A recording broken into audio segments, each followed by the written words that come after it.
ओम नमो भगवते वासुदेवाय नमः। दूसरा अध्याय श्लोक 23। नैनन छिन्दन्ति शस्त्राणि नैनन दहति पावक न चैन क्लेद्यन्त्यापो न शोष्यति मारुतः।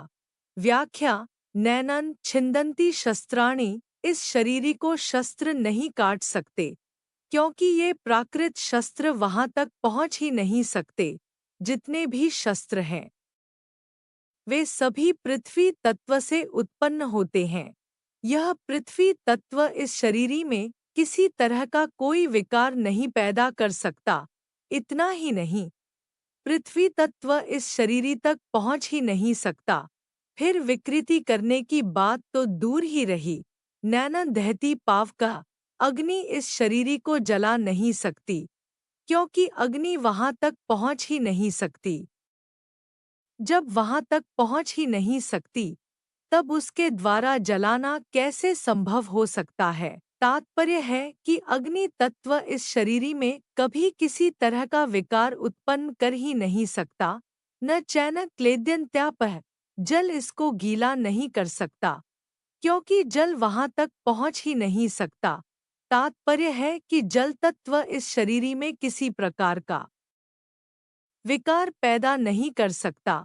न शोष्यति मारुतः, वायु इसको सुखा नहीं सकती, अर्थात वायु में इस शरीरी को सुखाने की सामर्थ्य नहीं है, क्योंकि वायु वहां तक पहुंचती ही नहीं।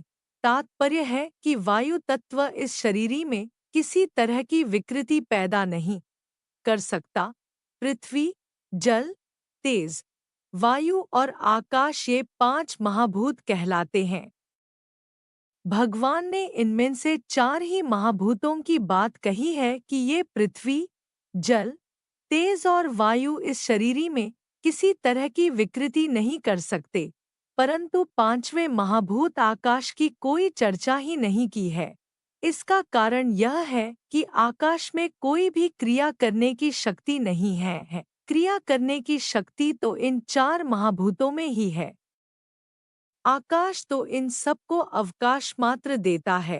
पृथ्वी, जल, तेज और वायु ये चारों तत्व आकाश से ही उत्पन्न होते हैं, पर वे अपने कारणभूत आकाश में भी किसी तरह का विकार पैदा नहीं कर सकते, अर्थात पृथ्वी आकाश का छेदन नहीं कर सकती, जल गीला नहीं कर सकता, अग्नि जला नहीं सकती और वायु सुखा नहीं सकती।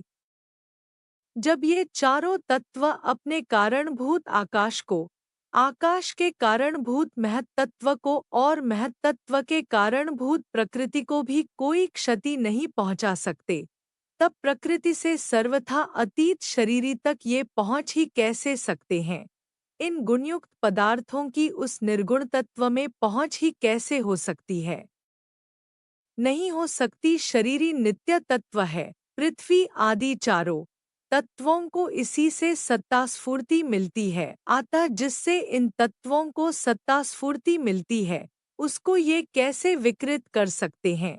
यह शरीरी सर्वव्यापक है और पृथ्वी आदि चारों तत्व व्याप्य हैं, अर्थात शरीरी के अंतर्गत हैं। अतः व्याप्य वस्तु व्यापक को कैसे नुकसान पहुंचा सकती है, उसको नुकसान पहुंचाना संभव ही नहीं है। यहाँ युद्ध का प्रसंग है। ये सब संबंधी मर जाएंगे, इस बात को लेकर अर्जुन शोक कर रहे हैं। अतः भगवान कहते हैं कि ये कैसे मर जाएंगे, क्योंकि वहां तक अस्त्र शस्त्रों की क्रिया पहुंचती ही नहीं, अर्थात शस्त्र के द्वारा शरीर कट जाने पर भी शरीरी नहीं कटता।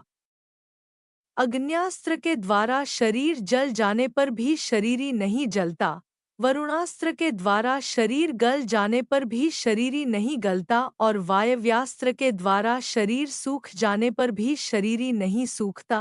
तात्पर्य है कि अस्त्र शस्त्रों के द्वारा शरीर मर जाने पर भी शरीरी नहीं मरता, प्रत्युत ज्यों का त्यों निर्विकार रहता है। अतः इसको लेकर शोक करना तेरी बिल्कुल ही बेसमझी है।